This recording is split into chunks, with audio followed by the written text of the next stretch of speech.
क्या आपका कान बहता है और ईएनटी डॉक्टर ने आपको कान के पर्दे की सर्जरी एडवाइस की है? तो ये वीडियो एंड तक अवश्य देखिए।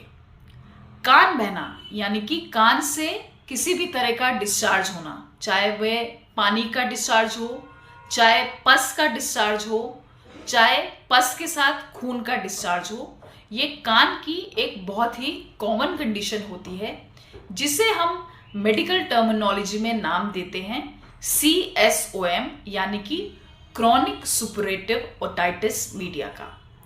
अब यूं कहने को तो CSOM कान की एक कंडीशन है, क्योंकि जो भी कान के हमारे अंदर इनर ईयर में डिस्चार्ज इकट्ठा होता है वे कान के पर्दे को फाड़ के बाहर निकलता है और कान की हमें पर्दे की सर्जरी डॉक्टर बताता है, जिससे कि कान के पर्दे को टेम्परेरी रिपेयर कर दिया जाता है और ये थोड़ी देर के लिए डिस्चार्ज रुक जाता है।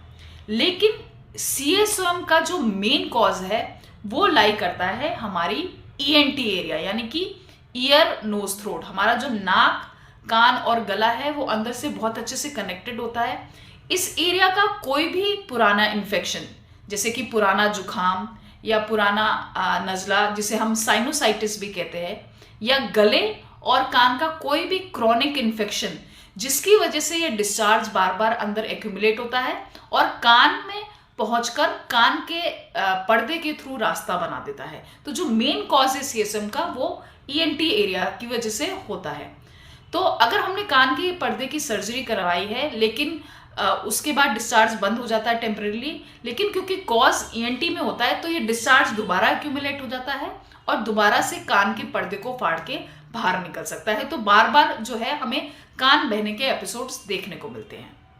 यहाँ पे CSOM के केसेस में होम्योपैथी हमारी बहुत अच्छे से मदद कर सकती है।